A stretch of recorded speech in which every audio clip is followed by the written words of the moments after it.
안녕하세요. 오늘도 사연살롱을 찾아주셔서 감사합니다. 저는 서울에 거주하는 30대 여성이에요.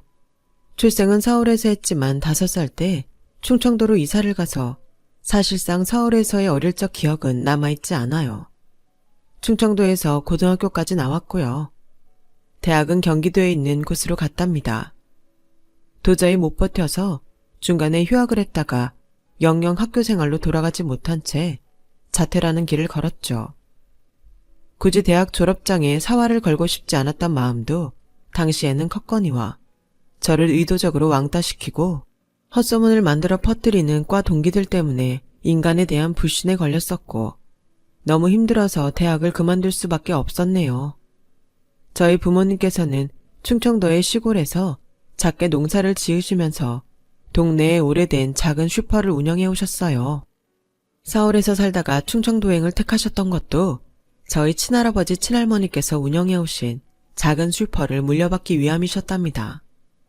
그때 할아버지께서 암 진단을 받으셨거든요. 결국 할아버지께서는 돌아가셨고 그 이후로 부모님께서는 할머니를 모시며 살아오신 거예요. 할머니께서는 건강이 날로 안 좋아지셔서 제가 대학을 자퇴하게 됐을 무렵에는 늘 예민하게 신경이 곤두서 계셨죠. 그래서 저는 집에 있기 싫어서 하루 종일 밖에 있고 싶은 마음에 일을 다녔어요. 빵집에서 매장 관리 아르바이트를 했고 영어학원에서 자습실 감독 아르바이트도 했었죠. 오래 꾸준히 했더니 영어학원 선생님들이 저를 좋게 봐주셔서 초등학교 저학년 학생들을 상대로 간단한 영어 문장을 가르쳐주는 수업을 진행하게 되었어요. 사실은 적성에도 썩 맞지 않았고 그저 집 밖을 나와서 적은 돈이나마 벌고자 했을 뿐이었는데 말이죠. 속으로는 이게 맞나 라는 생각을 하면서도 다른 선택지가 딱히 없어서 일을 다니던 때에 저에게 인연이 찾아왔어요. 바로 남편을 만나게 되었던 건데요. 남편은 원래 서울에서 일을 다니고 있다가 충청도로 파견 근무 같은 걸 나온 상태였어요. 사실 그건 남편이 간절히 원해서 충청도로 근무지를 옮긴 것이었다고 해요. 서울 본사에서 못된 인간들을 많이 만났고 화를 속으로만 누르며 혼자 앓는 성격인 남편은 시간이 갈수록 몸 상태가 안 좋아졌대요. 사실상 충청도로 도피를 했던 것이었죠. 충청도로 와서 같이 일하게 된 어떤 분과 유독 친해졌는데 이분이 바로 제가 일했던 영어학원의 선생님과 오랜 지인이었던 거예요. 어쩌다 보니 연결이 돼서 남편을 만나게 되었고 서로가 금세 운명임을 알아보았어요. 저는 남편의 상처가 보였고 남편은 저의 상처를 보았죠. 아주 비슷한 듯 서로가 닮아 있었어요. 요란하지도 뜨겁지도 않은 연애였지만 연락을 이어가고 얼굴 보면서 데이트를 할 때마다 차곡차곡 감정이 쌓여갔죠. 자연스레 결혼을 떠올리게 되더군요. 시댁 소개를 하자면 남편에겐 1살 아래의 남동생이 있답니다. 남편보다 동생이지만 결혼을 일찍 했어요. 저랑 남편이 교제를 시작했을 때 시동생은 막 결혼한 새신랑이었으니 상당히 일찍 한 편이었죠. 시동생과 동서는 연상연하조합인데 동서가 5살 위입니다. 저보다 동서가 연상이에요. 처음에는 시동생이 연상을 만난다고 하니까 시부모님께서 놀라셨다고 해요. 특히 시어머니께서 거품 물고 반대하셨는데 동서가 강남 토박이인 거 알고는 흔들리셨고 동서가 본인 사업 준비 중이며 집안에서 전폭적인 지원을 받는 거 알고는 완전히 넘어가셨대요. 시동생한테 절대 놓치지 말고 빨리 결혼하라고 난리치셨다는 후문이 있네요. 동서가 좀 뭐랄까 고고한 스타일이에요. 그런데 시동생은 단적으로 표현을 하자면 머슴 느낌이죠. 그래서 조합이 괜찮았나 봐요. 저는 당연히 남편과 정식 교제하기 전이었으니까 시동생과 동서의 결혼식에 참석을 못했었는데 모든 결혼 과정을 동서네 집안에서 주도를 하고 비용도 거의 부담을 했대요. 그래서였을까요? 저랑 남편이 결혼한다고 했을 때 시어머니께서는 씁쓸한 미소를 머금으셨죠. 어디서 시골 촌뜨기를 데려와서 결혼을 하겠다고. 아휴, 그래. 어떻게 형제가 둘 다 대열을 낚을 수 있겠냐. 세상살이 그렇게 된다면야 더할 나위 없겠지만 그게 어려우니까 세상 사는 게 만만치 않은 것이겠지. 무릇 바다에는 고래도 있지만 멸치도 있는 법. 별 수 없구나. 요컨대 동서는 고래지만 저는 멸치란 비유였죠. 그런데 그때가 시아버지께서 심근경색으로 쓰러지시고 얼마 안 됐을 때라 시어머니께서도 아직 놀란 게 진정이 되지 않으셨던 것인지 기운이 없어 보이셔서 저는 한마디 따지지도 못하고 가만히 있었네요.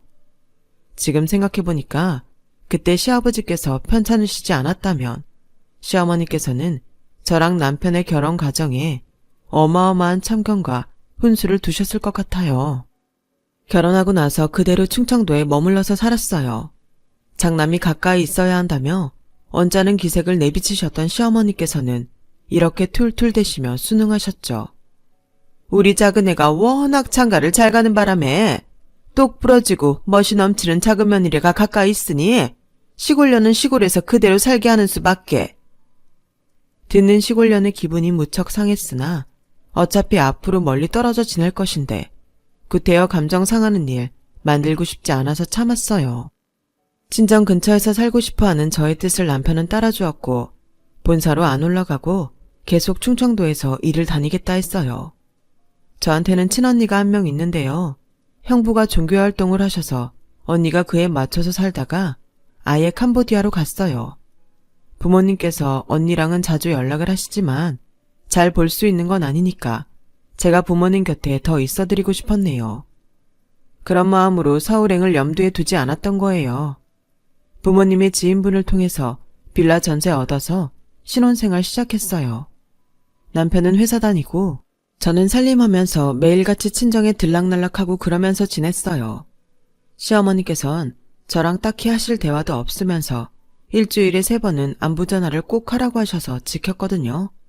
그런데 꼭 통화 중에 갑자기 혼잣말을 하시는 투로 이런 내용을 중얼거리셨어요. 불쌍한 우리 장남, 어쩌다 시골 촌년한테 발목 잡혀서 거기 눌러 앉았을까? 한창 젊은 나이인데 시골에 틀어박힌 장남을 생각하면 가슴이 미어진다고 하시길래 어느 날은 제가 왠지 자존심이 상해서 권유를 드렸어요. 여기 동네 좋아요 어머님. 시골이긴 해도 차 타면 10분 만에 번화가인걸요. 한번 날 잡고 놀러 오세요. 나는 태생이 서울 사람이라 암만 시골을 가봐도 영 좋은지를 모르겠더라. 아휴. 그런데 한숨을 쉬시면서 거절하셨고요. 저희 부모한테 주말마다 서울 올라오라고 채근하셨죠. 한 번은 올라가서 다 같이 저녁을 먹었는데요. 동서는 저녁을 먹는 둥 마는 둥 하면서 계속 휴대폰만 보더라고요. 솔직히 시부모님과 함께하는 자리인데 그건 예의가 아니잖아요. 그래서 제가 좌불안석으로 동서한테 많이 바쁜가 보다고 애둘러서 조용히 말해줬어요. 그랬더니 동서가 고개만 끄덕였어요. 당황한 제가 사업 운영 잘 되고 있냐고 형식적으로나마 물어봤죠. 그러자 동서가 코웃음을 치더니 저를 보면서 이렇게 말했어요. 제가 사업 얘기하면 형님이 뭐 알아듣기라도 하세요? 그 말 듣자마자 제 얼굴이 뜨거워졌어요. 명백히 저를 낮잡아보고 비웃는 투였으니까요. 이튿날 동서가 저한테 카톡을 보냈었죠. 어제는 자기가 피곤해서 순간적으로 예민하게 굴었다는 내용이었어요. 그래서 제가 장문으로 아니다, 충분히 이해한다, 갑자기 사업 얘기 물어서 미안했다고 부드럽게 답장을 보냈거든요. 그랬더니 동서한테서 돌아온 답장은 네가 끝이었습니다. 생각해보면 동서는 처음부터 이런 스타일이었네요. 저희 부부 결혼식 날에 동서는 신부 대기실로 와서 저를 아주 노골적으로 훑어보더니 이런 말을 했었어요. 이건 좀 그렇다. 너무했네. 너무 별로네. 제가 너무 황당해서 쳐다봐줬더니 동서가 어색한 웃음을 지었었죠. 형님 체형에 그 드레스가 베스트는 아닌 것 같아서 혼잣말한 거예요. 마음 쓰지 마세요. 결혼식 날의 주인공답게 오늘 예쁘시네요. 이런 식으로 딱 잘라 수습하고 휙 돌아섰던 그런 사람이 동서였네요. 눈에 쌍심지를 켜고 저를 쳐다보시는 시어머니에 이어서 왠지 모르게 얄밉고 벽이 느껴지는 동서까지. 저는 결코 서울 나들이가 달갑지 않았답니다. 하지만 제 뜻대로 상황이 흘러가진 않았어요. 남편의 부서가 본사의 방침에 따라 충청도에선 없어지게 되었거든요. 남편은 일을 그만두든지 본사로 돌아가든지 양자택일이었어요. 저는 남편을 수년 겪어봤으니까 속에 담아두고만 사는 그 성격을 알았기에 떠봤죠. 혹시 본사에서 일하고 싶은 마음이 있는 거면 솔직히 말해달라고요. 그랬더니 고민하면서 저한테 본심을 털어놨어요. 사실은 예전에 그렇게 쫓기듯 본사를 떠났던 과거의 내 모습이 나에게는 지워지지 않는 낙인 같아서 늘 속상했어. 그래서 본사로 돌아가서 보란듯이 해내고 싶은 욕심이 있는 것 같아. 충청도의 조용한 동네에서 저랑 사는 것엔 불만이 없으나 본사에서 힘든 상황을 피해 도망쳤던 과거 때문에 그걸 극복하고 싶은 욕망이 남편에게 있었던 것이죠. 저랑 남편은 대략적인 짐을 챙겨서 우선 시댁에 들어가게 되었어요. 어쩌다 보니 상황이 그렇게 자연스레 흘러가더라고요. 시댁에서 지내며 저랑 남편이 살 집을 알아보게 된 거예요. 그런데 각오를 다진 후였음에도 시댁에서 시부모님과 사는 건 고역이었답니다. 사흘 버티고 너무 힘들어서 남편한테 그랬어요. 모텔이든 호텔이든 나가서 지내고 싶다고요. 곧이곧대로 제 말을 알아들은 남편이 시부모님께 불편하니까 나가서 지내겠다. 이런 식으로 말을 해버렸고요. 시아버지께서는 무척 서운해하셨고 시어머니께서는 눈을 째리시며 저한테 말씀하셨죠. 앞으로 서울에서 계속 살 거면 좋든 싫든 우리랑 보고 살아야 하는 거 아니니? 그런데 벌써부터 싫은 티 팍팍 내면서 네 멋대로만 굴겠다고 하다니. 시골 정서가 바로 이런 거니? 내키는 대로 하면 장땡이야? 아니에요, 어머님. 제가 환경이 바뀌니까 너무 낯설어서 잠깐 투정을 부렸었나 봐요. 죄송합니다. 이런 게 의례 겪는 결혼 생활의 진통이겠거니 하면서 참았네요. 어른을 공경해야 마땅하다는 생각도 있었고요. 하지만 시어머니께서 자꾸 저를 깎아내리실 때마다 속이 끓는 건 어쩔 수 없었어요. 우리 장남이 집 때문에 전전긍긍을 하다니. 작은 애는 워낙 장가를 잘 들어서 아무 걱정 없이 아파트에서 사는데. 네? 어머님, 저희도 아파트에서 살 수 있는데요. 아파트에도 월세 매물 나와요. 바로 그 월세라는 게 문제라는 거잖아. 지금 세상에 어떻게 월세로 살 수가 있다니? 이게 말이나 되니? 대신 저희는 대출 없이 집을 구하는 거잖아요. 대출비 갚는 거나 월세 내는 거나 다달이 나가는 액수는 그게 그건데요. 아우, 이런 멍충이. 괜히 고졸이 아니구나. 제발 세상 돌아가는 것 좀 알렴. 무식한 것도 정도가 있지. 이렇게 말이 안 통할 정도가 돼서야 어디 쓰겠니? 그렇게 답답하시면 집 사는데 돈이라도 보태주시든가. 그럴 여력은 없으시면서 말씀은 참 잘하셨어요. 참고로 시댁은 오래된 복도식 아파트였어요. 시동생과 동서는 서울 북쪽의 브랜드 아파트였고요. 워낙 집값이 살벌했다 보니까 당연히 대출 껴서 들어간 집이었답니다. 저랑 남편은 점 찍어둔 위치의 동네에서 월세 매물을 보고 있었고요. 그런데 시어머니께서는 짜증이 치미셨나 봐요. 기어이 제가 쌀 씻고 있는데 뒤에 오시더니 제 뒤통수를 후리셨어요. 에라, 이 둔한 년아. 이거나 맞고 정신 차려라. 너무 기가 막혀서 천천히 뒤를 돌아봤는데 시어머니께서는 금세 혀를 쯧쯧하시면서 방으로 가고 계셨죠. 솔직히 그날 무슨 정신으로 식사 준비했었는지 기억도 안 납니다. 동서가 시동생이랑 방문했을 때 시어머니께서 동서한테 얼마나 아부를 많이 떠시는지 알고는 제가 새삼 깜짝 놀랐어요. 어찌나 빛이 나는지. 나는 현관에서부터 웬 탤런트가 걸어 들어오나 했네. 사업가의 카리스마가 물씬 풍겨오는걸. 시골 출신에다가 집에서 판판이 노는 애랑은 확실히 격이 달라도 너무 다르네. 동서를 칭찬하시면 할 것이지 제 험담은 왜 끼워 넣으셨던 걸까요? 옆에서 제가 뻔히 다 듣고 있었는데요. 그럴 때면 동서는 정정하지 않고 은근히 시어머니의 뜻에 동조했죠. 시어머니께선 동선의 가족들의 안부를 물으시는 걸 보고선 또 놀라고 말았어요. 저희 친정 식구들 이야기는 시어머니께서 단 한 번도 물어보신 적 없었거든요. 사실 제가 몇 차례 친정 이야기를 꺼낸 적이 있었는데 시어머니께서 그럴 때마다 듣기 싫으시다는 듯 에휴, 시골 냄새 이런 혼잣말을 하셔서 제가 멋쩍어서 그만뒀었죠. 저는 내심 시어머니께서 그런 종류의 사담을 안 즐기시나 싶었는데 결코 그렇지 않았고 강남 출신의 동선에만 궁금하셨을 뿐 충청도의 시골 동네인 저희 친정 이야기는 기피하셨던 것 뿐이었네요.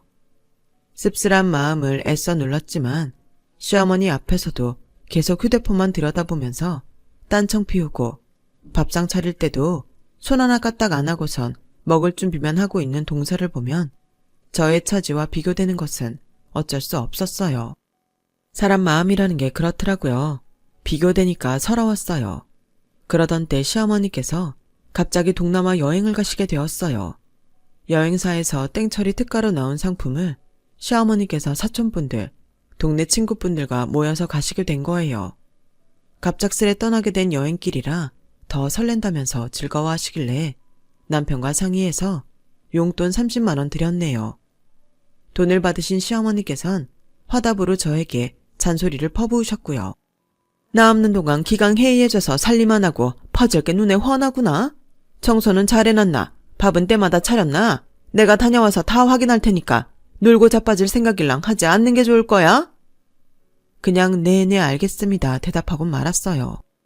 시어머니는 동네마 여행길에서 가족들 선물을 사오겠다고 하셨는데 원체 시아버지께서 드시는 걸 조심하셔야 했던 데다가 다들 단 걸 안 좋아하는 편이라서 건조 과일이라든지 먹는 걸로는 안 사오기로 했고요. 남편과 시동생은 둘 다 아무것도 필요 없다고 삭막하게 나왔답니다. 형제가 그런 면에선 참 닮았어요. 그럼 며느리들 선물이나 내가 알아서 챙겨와야겠구나. 시어머니는 그리 말씀을 하시며 여행길에 오르셨고 저는 내심 기대를 했었어요. 과연 어떤 걸 사오실지 궁금했는데요. 며칠 후 돌아오신 시어머니는 저랑 동서를 앞에 앉혀두시고 선물 증정 시간을 여셨어요. 우선 동서에게는 현지 감성이 물씬 풍기는 작은 손가방, 독특한 보석이 달린 얇은 팔찌, 그리고 샤넬 립스틱을 주셨죠. 제 차례에서 저도 비슷하거나 똑같은 구성으로 선물을 받을 거라고 생각했어요. 그런데 잠시 후 시어머니께서는 부석거리는 소리와 함께 웬 비닐팩을 꺼내 드시더니 그걸 저한테 건네주시더라고요. 옛다, 내가 너 생각해서 가져온 선물이다. 네, 감사합니다 어머님. 저기 그런데 이건 혹시 조개 껍질들인가요? 제가 두 눈을 의심했어요. 어림잡아 20개 전후로 보이는 조개 껍데기들이 비닐 안에 담겨 있었죠. 시어머니께선 저는 친언니가 비슷한 나라에서 살고 있으니 동남아 선물을 많이 받아봤을 테고 따라서 그런 건 사줘봤자 보람도 없으니까 바닷가에 조개를 주워오셨다고 하셨어요. 제 친정 이야기는 꺼려하시는 분이 제 친언니가 캄보디아에 있는 건 어찌 기억을 하셨을까요? 어처구니가 없었네요. 제가 알기론 동서는 바빠서 까먹었던 것인지 시어머니께서 여행 가시는데 따로 용돈을 안 드렸고 시동생이 지갑에서 10만 원 꺼내서 시어머니께 드리는 것만 봤거든요. 저는 남편이랑 30만 원을 드렸건만 조개 껍데기들이 담긴 비닐을 만지작거리면서 얼굴이 뜨거워졌고 이상하게 눈물이 날 것 같았어요. 샤넬 립스틱의 색깔을 확인하고 있는 동서 옆에 제가 너무 초라했죠. 이게 보기에 색이 진하긴 해도 발라보면 안 부담스럽다고 거기 직원이 그러더라. 그리고 이런 색을 가끔 발라줘야 사업운이 들어온대. 그래요. 어머니 정말 센스 넘치세요. 내일은 바로 이걸 발라봐야겠어요. 동서의 반응에 시어머니께선 즐거이 손뼉까지 치셨죠. 그러더니 저를 보시고선 왜 이렇게 축제 분위기 축 처지게 울상이냐며 혀를 차셨어요. 저는 태어나고자 애를 썼죠. 왜? 너도 루즈 가지고 싶니? 네가 밖에서 일을 하는 사람도 아닌데 저런 루즈가 왜 필요하겠냐? 저는 입술에 바를 거 이미 많아서 괜찮아요. 저를 위해서 조개 껍질 모으셨을 거 생각하니까 저는 그 정성에 감사한걸요. 아, 그거 내가 거기 가보니까 관광지라 그런지 한국인들 천지더라. 보니까 젊은 애들이 조개 껍데기 줍고 놀더니 다시 버리고 가려고 하길래 내가 가서 그거 놔달라고 그랬다. 심지어 시어머니께서 직접 주우신 것도 아니었어요. 그 순간 제가 울음이 터지고 말았네요. 어머님 안 계신 동안에 저는 집안 구석구석 냉장고 안까지 청소 다 하면서 반찬 만들어 놓으면서 그렇게 열심히 지냈는데 솔직히 너무 서운합니다. 너는 서운할 것도 더럽게 없구나. 나이가 몇인데 눈물바람이야. 아우 머리 아파. 너는 왜 이렇게 애가 매사에 세련되지를 못하니? 그 촌발은 영영 씻을 수가 없는 거니? 가진 게 없는 시골 촌년이라서 그런지 소갈맹이도 간장종지가 따로 없구나. 이럴 거면 서울에는 왜 기어 올라왔어? 시골로 다시 돌아가! 더 이상 참을 수가 없었어요. 간단히 짐을 재빨리 챙겨서 시댁을 나섰고 제 등 뒤에 시어머니께서 몹쓸 것이라며 욕을 남기셨죠. 그런데 동서가 저를 따라 나오더니 한마디 날리더군요. 그런 성숙하지 못한 태도, 감정에 휩쓸리는 행동 보기 안 좋네요. 가라앉히세요. 말씀 감사하지만 신경 안 써주시면 더 감사할 것 같아요. 이보세요, 형님. 내가 형님보다 하나부터 열까지 다 잘났고 인생 선배임에도 형님 대우해드렸잖아요. 그런데도 뭔 불만이 많으세요? 진짜 상대하기도 싫어서 동서를 무시하고 돌아섰어요. 정신없이 충청도 집으로 내려갔고 그제서야 휴대폰에 찍힌 남편의 부재중 전화들을 받죠. 남편한테 전화해서 말했어요. 동남아 여행 갔다 온 기념으로 남이 준 조개 껍질을 선물로 주는 시어머니를 도저히 보고 살 자신 없다고요. 아무리 그래도 자리를 박차고 나가면 어떡해. 대화로 더 풀어봤어야지. 오빠는 어머님이랑 대화 잘해서 잘 풀고 잘 살아. 나는 거기서 빠질게. 제가 기운 없이 대답하곤 전화를 끊었어요. 그리곤 밤늦게 시어머니의 전화가 걸려왔는데 안 받았더니 카톡을 남기시더군요. 아들하고 이간질시키는 며느리가 최고로 못된 며느리다. 근데 그게 너였구나. 이렇게 보내신 걸로 봐선 남편하고 싸우신 모양이었죠. 저는 날이 밝자마자 친정으로 갔어요. 서울에 있어야 할 제가 아침에 등장하니까 부모님께선 깜짝 놀라셨죠. 저는 아무래도 이혼하게 될 것 같다고 말씀드렸어요. 있었던 일도 다 털어놨고요. 항상 이런들 어떠하리 저런들 어떠하리 이렇게 사시는 분들이 부모님이신데요. 제가 눈물까지 눈에 매달고 심각하게 말하자 진지하게 받아들이시더군요. 시댁으로부터 무시당하는 이유가 뭐냐고 아버지께서 물어보시길래 솔직하게 제 생각을 말씀드렸어요. 서울 가서 월세집 보고 다닐 때부터 저를 깔보시는 게 심해졌고요. 강남이 친정인 동서랑 자꾸 비교당해요.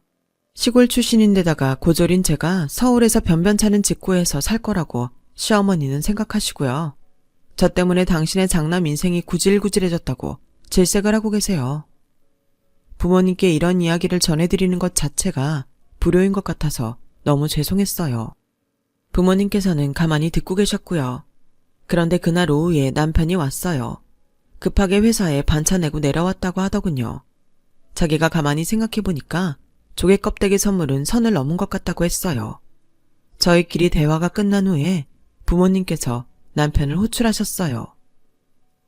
우리 딸은 더 이상 이런 결혼 생활을 못하겠다고 하는데 자네 생각은 어떤가?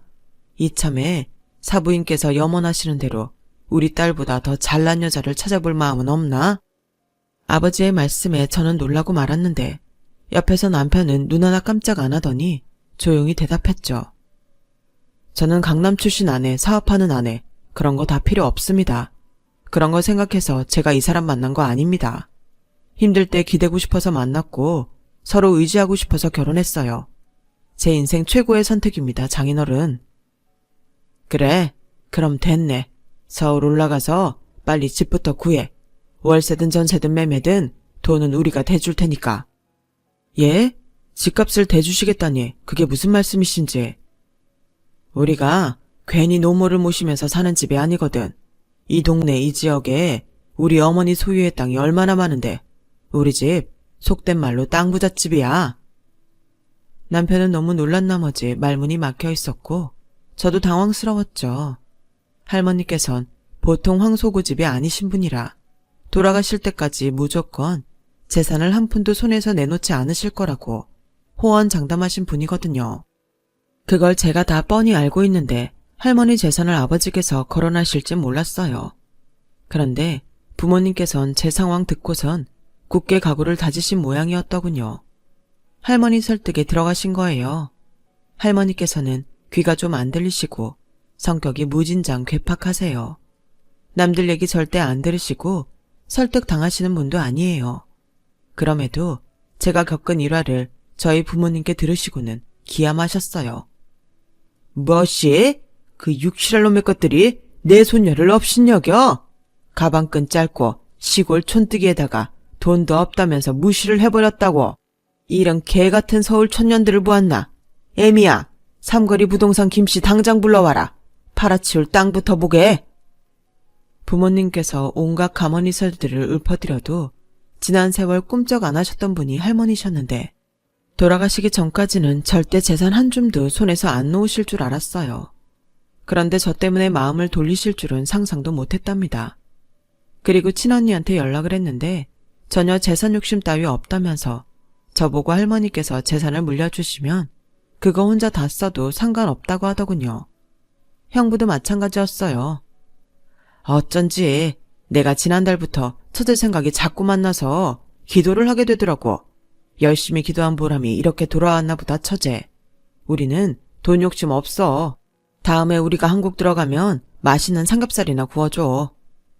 돌아가는 모든 상황이 얼떨떨했네요. 저랑 남편은 시댁에 가서 몇 되진 않지만 어쨌든 저희의 짐을 챙겼어요. 시어머니께서는 저를 보시자마자 사과를 하라고 하시더군요. 그 요구를 받아챈 건 남편이었네요. 이 사람 모욕하고 상처 주신 거 너무하셨어요. 이 사람 건드리는 건 저를 건드리는 거라고요. 저한테 동생보다 못한 형이라고 그렇게 저를 욕하신 거나 다름없어요. 남편의 말이 끝나자마자 시어머니는 돌연 제 뺨을 치셨어요. 부릅뜬 눈으로 저를 노려보면서 말이죠. 더 이상 가만히 있을 제가 아니었기에 조개 껍데기 담긴 비닐봉지 그거 가져와서 부엌 싱크대에다가 퍽퍽 내리쳤습니다. 조개 껍데기들이 산산조각 나기 시작했죠. 와, 이제야 속이 시원하네요, 어머님. 너 지금 이게 뭐 하는 짓이야? 어디서 이런 싸가지 없는 행태를 부려? 어머님, 박살난 조개 껍질 붙이실 수 있으세요? 되돌려 놓으실 수 있으세요? 없겠죠. 그런 것처럼요. 저희 관계는 끝났습니다. 칠하라고 자빠졌구나. 못 배워먹은 시골년이 끝까지 봐라 그래? 내 아들 서울에 두고 너만 내려가라. 처음부터 너를 받아주는 게 아니었어. 작은 며느리처럼 내가 기똥차게 잘난 며느리 네 자리에 새로 얻을 거니까 너는 이만 꺼져. 끝까지 발악을 하는 사람은 제가 아니라 시어머니셨죠. 분해서 미치겠다는 듯 발까지 동동 구르시며 말씀을 하신 시어머니 곁으로 다가온 남편이 조용히 얘기했어요. 엄마, 재수씨 집안보다 이 사람 집안이 더 잘 살아요. 우리가 욕심 안 내고 살아서 그간 지원을 안 해주신 것뿐이지 사실은 돈이 차고 넘칠 만큼 있는 집안이라고요. 뭐라고? 넌 갑자기 웬 뚝단지 같은 소리야? 얘네 집이 잘 살기는 무슨? 애써 부정하시는 시어머니의 목소리가 그리고 무엇보다 눈동자가 한없이 떨리고 있었어요. 남편은 한숨을 푹 내쉬면서 얼른 짐을 마저 챙겨 들었고요. 저는 조개 껍데기가 박살난 봉지를 쓰레기통에 휙 쳐박았죠. 현관에서 신발을 신으며 뒤를 돌아봤을 때 시어머니께서 바닥에 털썩 주저앉으시는 모습이 보였죠. 저는 남편의 손을 꼭 잡고 나오면서 다짐했어요. 2번 다시 이 망할 시댁으로는 안 오겠다고 말이죠. 저희 부부에겐 천운이 따랐는데요. 갑자기 미국에 들어가게 된 분들이 한국에서 집을 정리해줄 가족이 마땅치 않아서 급처로 집을 내놓았던 거예요. 매물 나오자마자 발견하고 그쪽에 연락을 드렸고요. 그런데 정말 신기한 일이 벌어졌어요. 저희 부부랑 이런저런 대화를 나누시던 분들이 제 친언니랑 형부가 캄보디아에 있다는 얘기를 들으시곤 깜짝 놀라시는 거예요. 자기네 친척들이 캄보디아에 살고 있는데 이런 인연이 또 어딨냐면서 1,000만 원을 더 깎아주셨네요. 당시에 그 아파트 평균 매매가에 훨씬 못 미치는 가격의 상격이었어요. 거기에 그치지 않고 웬만한 가전 가구들도 저희한테 넘기시며 팔아서 살림에 보태 쓰라고 하셨죠. 세상에 어쩜 이런 일도 일어나나 싶었네요. 친정에서 돈을 대주셔서 그 집 결국 구입을 했고요. 제 명의로 했어요. 남편이 공동명의 하지 말고 제 걸로만 하라고 그랬어요. 남편이 그렇게 나오니까 남편에 대한 애정, 신뢰가 더욱 강해지더군요. 그때까지만 해도 시어머니는 자존심 부리지 말고 사과하러 찾아와라 이렇게 태도를 고수하고 계셨는데요. 저희가 그 아파트로 들어간 거 아시곤 뒤로 넘어가셨어요. 이건 말도 안 된다. 네 명의로 집을 샀다고? 도대체 네가 어떻게 마포구 역세권 아파트를 사들일 깜냥이 된단 게야? 어떻게 이런 일이? 친정이 원래 좀 사는데요. 서울 사람 기준에서는 그게 어느 정도로 보일지 몰라서 그냥 말씀 안 드리고 있었어요. 그런데 시골 사람 기준이 아니라 서울 사람 기준으로 봐도 제 친정이 부잣집이었나 봐요. 그럴 수가. 얘, 내가 집들이는 언제 가면 좋겠니? 너 전에 아기찜 좋아한다고 했던가? 아, 혹시 갈비찜이었나? 내가 나이가 들어서 그런가 헷갈리네. 너한테 심하게 굴었던 것도 다 내가 노망이 나서 그랬던 거란다. 이해하지? 제가요, 어머님 번호 차단하는 걸 깜빡해서 전화를 받은 건데 통화 끝나면 바로 번호 차단하려고요. 그동안 다채로운 추억 안겨주셔서 감사했고요. 성실하고 우직한 아들 키워내주셔서 감사해요. 제가 그 아들 데리고 잘 살게요. 시어머니께서 거의 발작을 하시는 듯 숨 넘어가는 소리를 내셨는데 저는 이미 휴대폰을 귀에서 멀리 뗀 상태였어요. 느긋하게 통화 종료 버튼을 누르면서 제 안에 채증이 사라지는 걸 느꼈네요. 남편이 워낙 무력한 스타일이긴 해도 기면 기고 아니면 아닌 성격이거든요. 시어머니께서 제 뺨을 치신 그 순간에 남편은 오롯이 제 편으로만 살겠다고 결심을 했대요. 애가 타신 시어머니께선 얼마 후에 제 친정집을 찾아가셨어요. 한우 세트를 들고 가서 저희 부모님께 비셨대요. 그런데 하필이면 그날 할머니께서 유독 상태가 안 좋으셨나 봐요. 가끔 정신이 오락가락 하시는데 그때 시어머니께서 잘못 걸리신 거죠. 너 누구야? 뭐 하는 년이야? 모르는 년이 우리 집에 들어왔어? 오라, 그렇다면 네가 바로 도둑년이구나. 방에서 튀어나오신 할머니께서 시어머니의 머리채를 움켜쥐셨답니다. 시어머니께선 머리칼 다 뜯기셨대요. 그 광경 때문에 아직도 심장이 벌렁거린다고 엄마가 말씀해 주셨는데 상황을 전해 듣던 저는 웃음이 나서 혼났네요. 아, 그리고 동서요. 몇 달 안 지나서 사업 망했어요. 동서는 애써 본전치기였다고 좋은 인생 경험이었다고 말했다지만 어느 날 시동생이 술에 잔뜩 취해서 남편한테 전화하는 바람에 전말이 다 들통났어요. 사업 완전히 말아먹고 그거 사업 망해서 생긴 빚만 1억 7천이 넘어. 처가에서도 잔뜩 화가 나서 도와주기 싫어하더라. 이거 어떡하면 좋냐? 형, 나 요즘에 너무 힘들다. 세상에, 그냥 망한 것도 아니고 쫄딱 망한 거였나 봐요. 그러거나 말거나 그냥 아무것도 모르는 척 했는데 동서한테서 먼저 연락이 오더군요. 형님, 서울 생활은 적응 다 하셨어요? 제가 맛집이나 쇼핑하기 좋은 곳들 좀 알려드리고 싶은데 형님 시간 편하실 때 같이 만나서 놀아요. 그나저나 형님, 카톡 사진 바꾸신 거 너무 멋지네요. 동서가 그토록 사근사근하게 굴 수 있는 사람인 걸 그때 처음 알았네요. 알고 보니까 동선의 집안의 다른 건수가 겹쳐서 이래저래 상황이 어려워진 모양이더라고요. 그렇게 신경 써줘서 고마워요, 동서. 근데 제가 워낙 시골 냄새 안 빠지는 촌년이라서요. 같이 다니긴 좀 어렵겠어요. 동서한테 민폐 끼치고 싶지 않아요. 그럼 이만. 아주 유쾌하게 거절을 했건만 동서는 시동생을 방패로 써가면서까지 저와 가까워지는 것을 포기하지 않더군요. 시어머니 쪽은 말할 것도 없어요. 그러나 그 어떤 노력에도 불구하고 조개 껍데기 선물의 충격이 희석되지 않네요. 제 진짜 배기 가족들을 위해서만 살아가고 싶어요. 지금까지 제 이야기를 들어주신 모든 분들 감사드려요. 좋은 일 가득하시길 빌게요. 여러분, 사연 댓글에 응원과 현명한 조언 부탁드려요. 좋아요와 구독은 저에게 큰 힘이 됩니다. 오늘도 좋은 일 가득하세요.